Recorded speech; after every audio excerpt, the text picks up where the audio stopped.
Hello, welcome to my YouTube channel. Today we're going to talk about sex. S-E-X. X-E-X, because African mothers don't discuss sex with children when they are growing up. So there are a lot of mistakes that they do.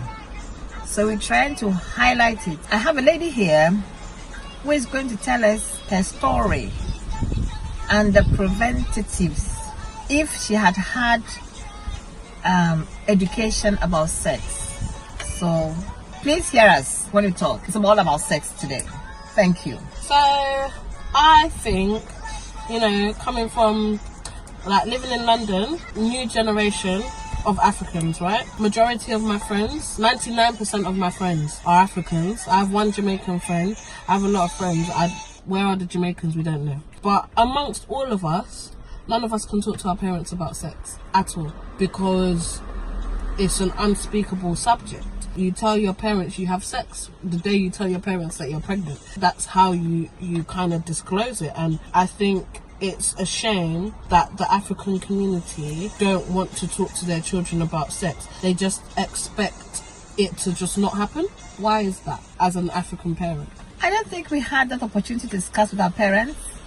And now, at my age, 52 years, I did not really honestly talk a lot about sex to my children. Well, I managed, but then I would now suggest that every mother should be able to sit down with their children as soon as they get to 12 and talk about sex and explain that, not that it's a bad thing, but they have to wait till they are fully matured before they can have sex. Number 2, they should at least read about it before they start having sex. And they should be able to come to their parents and talk to them.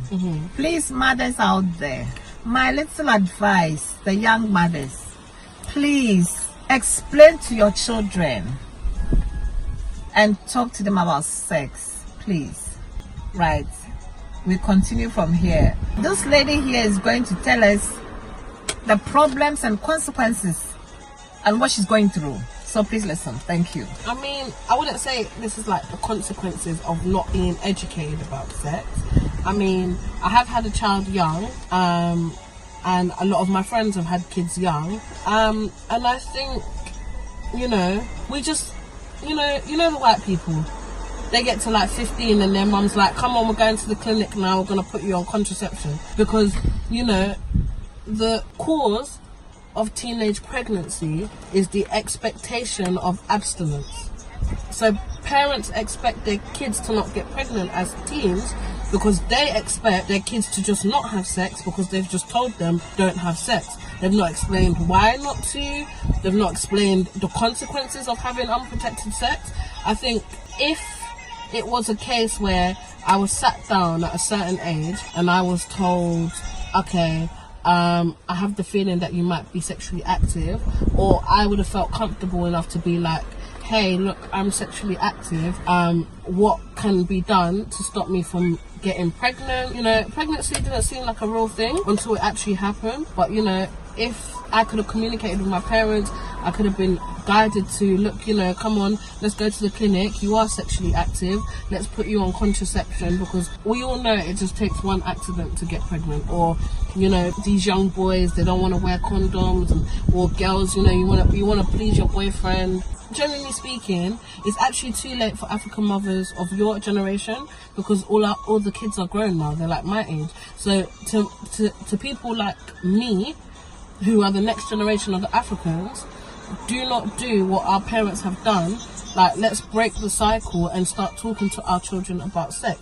I talk to my friends and I'm like, oh, when my kids get to a certain age, I want to talk to them about sex. I'd rather my daughter had sex in my house than she had sex in some boy's house or in the bush or on the park bench, because she didn't feel safe to come and say, mummy, oh, this is what's going on in my life.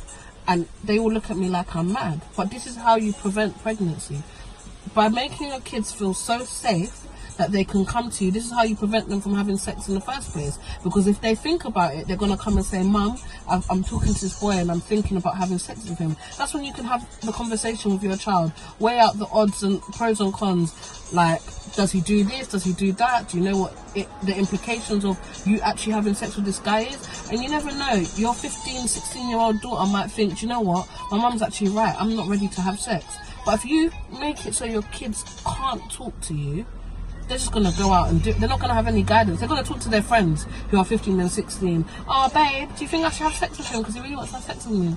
And the girl's going to say, yeah, of course, because she doesn't know better. So, Michelle, what should we do as mothers, like, to help our children from not going astray?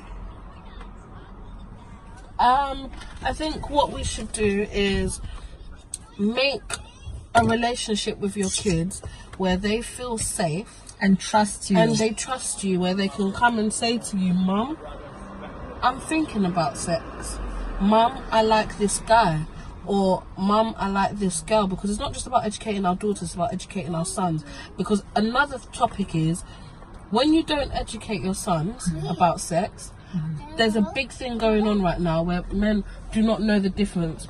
Like, they're not understanding when no means no, because they've not been educated that when a woman says no, she means no.